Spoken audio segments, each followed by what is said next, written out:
Assalamualaikum warahmatullahi wabarakatuh.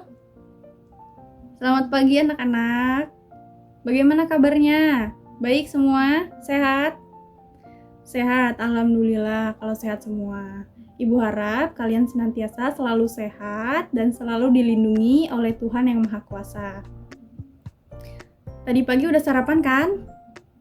Sekarang ibu mau tanya ya, siapa yang tadi pagi sarapan pakai nasi goreng? Tunjuk tangannya. Iya, ada Adit sama Salsa. Siapa yang tadi pagi makan nasi uduk? Iya, Bima sama Dian. Nah, tadi pagi siapa yang makannya nggak habis? Salma. Kenapa makannya nggak habis? Buru-buru, lain kali bangunnya lebih awal lagi, lebih pagi lagi, supaya bisa sarapan sampai habis. Karena sarapan itu sangat penting bagi kita untuk menjalani aktivitas kita dan menjaga konsentrasi kita dari pagi sampai jam makan selanjutnya. Tadi piket atau enggak? Kok masih banyak sampah? Ayo, dilihat di sekelilingnya, dilihat di sekitarnya, di bawah kolong mejanya, dan di bawah mejanya kalau ada sampah, silakan dipungut dan dibuang ke kotak sampah ya. Ibu tunggu 5 menit. Nah, kalau udah, luruskan barisannya sejajar dengan barisan di depan. Ya, luruskan. Kalau udah semua, silakan duduk yang rapi karena kita akan memulai pelajaran.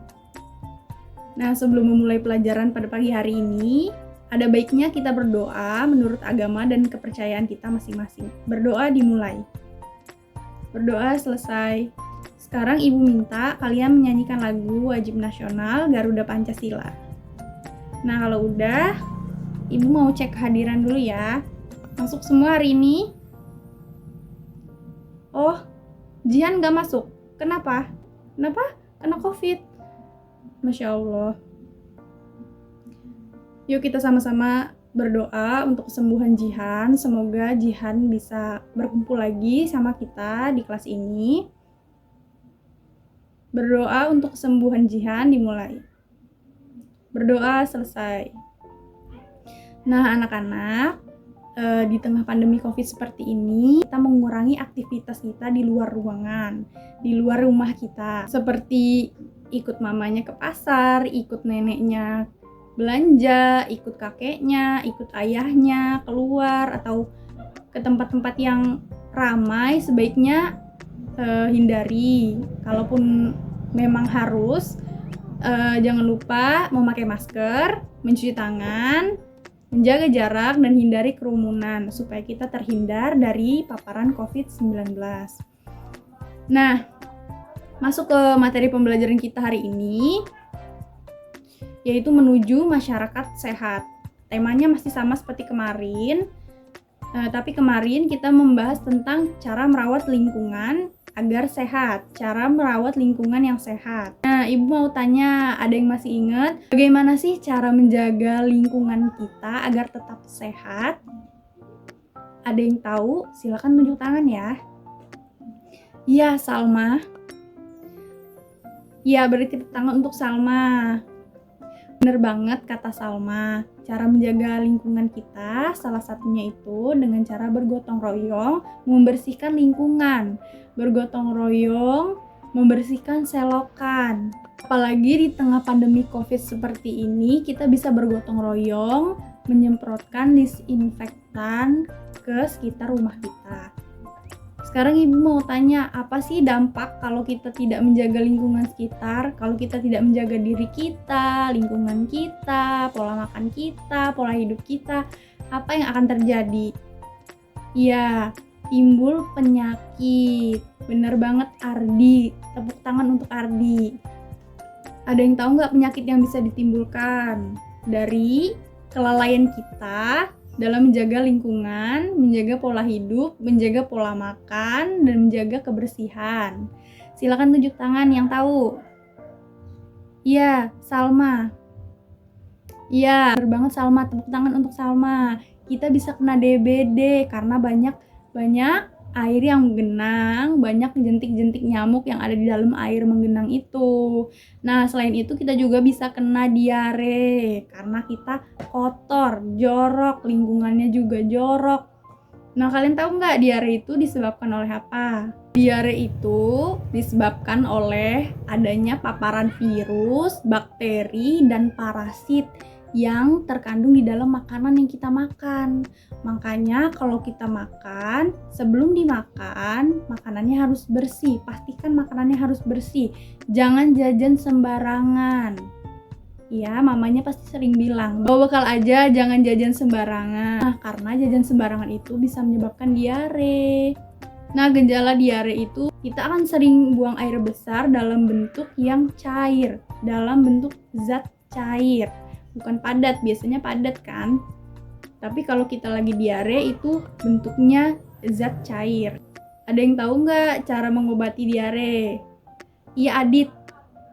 Dibawa ke dokter, bener banget. Tapi kalian tahu nggak sih sebelum kita bawa ke dokter ada pertolongan pertama yang bisa kita gunakan untuk mengobati diare, yaitu larutan oralit. Ada yang pernah tahu larutan oralit itu apa? Ya, larutan oralit itu campuran antara gula, garam, dan air yang diaduk menjadi larutan, lalu diminum si penderita diare tersebut. Kalau misalnya membaik ya alhamdulillah. Kalau misalnya masih diare dan bertambah parah, baiknya segera dibawa ke dokter ya. Nah, sekarang kita akan belajar tentang larutan dan campuran. Apa sih Bu larutan itu? Apa sih Bu campuran itu? Apa sih Bu larutan dan campuran itu? Jadi larutan itu adalah gabungan antara zat pelarut dan campuran. Ya, itu namanya larutan. Sedangkan campuran adalah gabungan dari beberapa zat, bisa 2 atau lebih yang digabung menjadi satu. Itu namanya campuran. Terus bedanya apa Bu? Larutan sama campuran. Kalau larutan yang sudah digabungkan oleh zat pelarut itu tidak bisa dibedakan lagi mana wujud zat aslinya. Sementara campuran itu meskipun sudah dilarutkan oleh zat pelarutnya masih terlihat bentuk asli dari zat tersebut ya. Sekarang Ibu mau kasih contoh larutan dan campuran. Nah, sekarang di depan Ibu ada 4 zat ya. Yang ini garam, selanjutnya ada kopi, lalu ada beras, dan yang terakhir ada gula. Nah, ini air sebagai zat pelarutnya. Sekarang Ibu mau kasih contoh larutan dan campuran. Menurut kalian mana yang larutan dan mana yang campuran? Kita coba aja ya. Ini kita tuang dulu ya zat pelarutnya. Kita tuangin ke garam.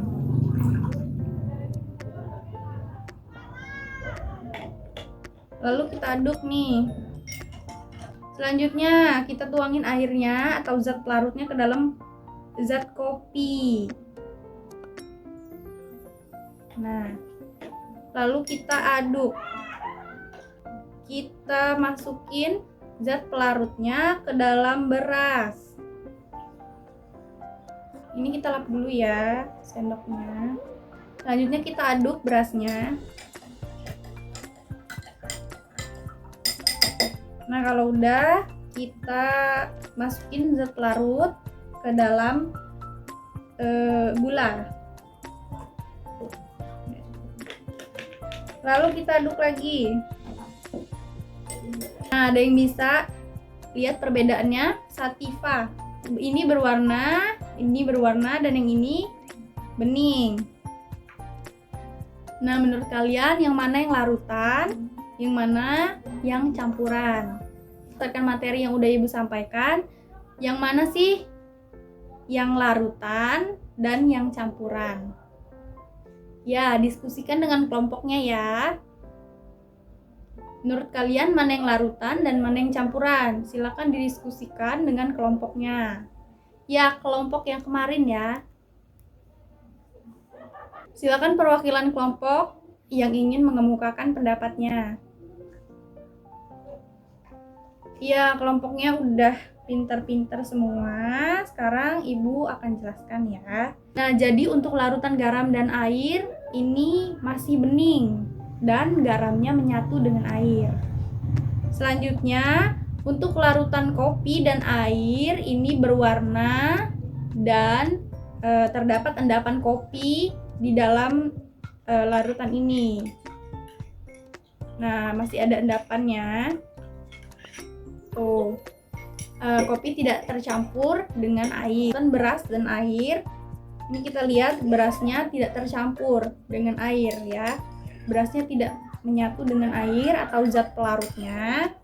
Selanjutnya, ini larutan air dan gula, ini terlihat bening atau tidak berwarna karena gulanya udah menyatu atau larut dengan air.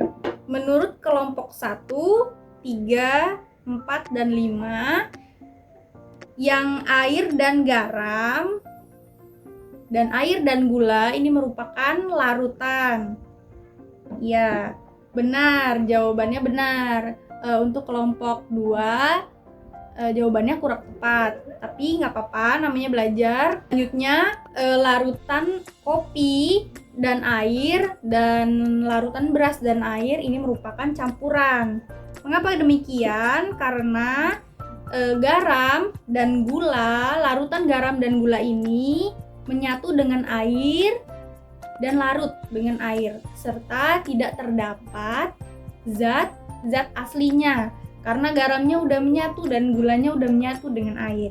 Sementara kopi dan beras ini merupakan campuran karena masih terlihat zat aslinya, wujud asli zatnya, yaitu kopi atau endapan kopinya dan beras.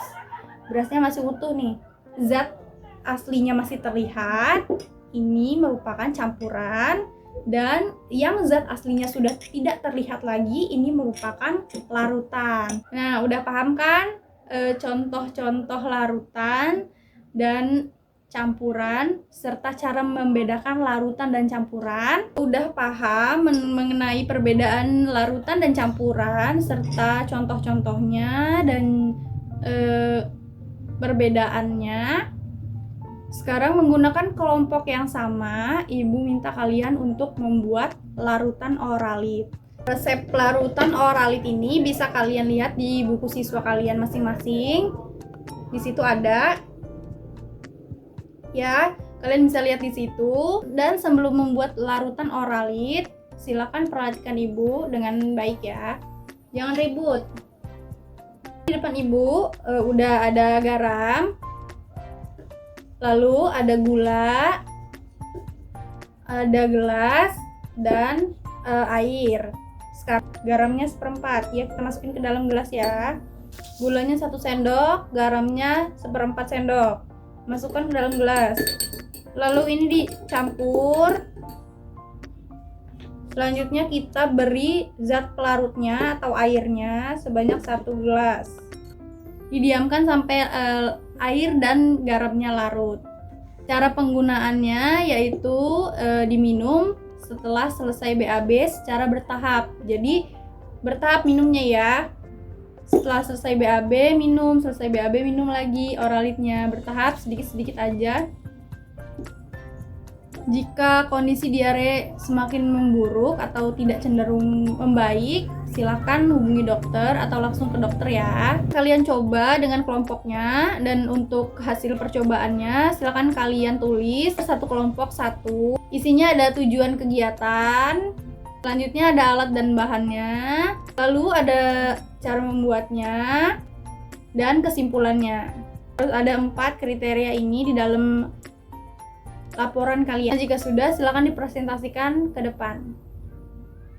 Ya, tepuk tangan untuk kalian semua. Terima kasih atas partisipasi kalian hari ini. Karena hari ini kita udah belajar banyak banget. Kita udah belajar larutan, campuran, contoh larutan, contoh campuran, cara membedakan larutan dan campuran, serta kita membuat percobaan membuat obat diare darurat atau oralit. Makasih udah menjadi murid yang baik hari ini. Sampai jumpa di pertemuan yang selanjutnya. Silakan rapikan bangkunya, rapikan mejanya, rapikan alat tulisnya, dan silakan duduk yang rapi, karena kita akan berdoa menurut agama dan kepercayaan masing-masing. Berdoa dimulai. Berdoa selesai. Assalamualaikum warahmatullahi wabarakatuh.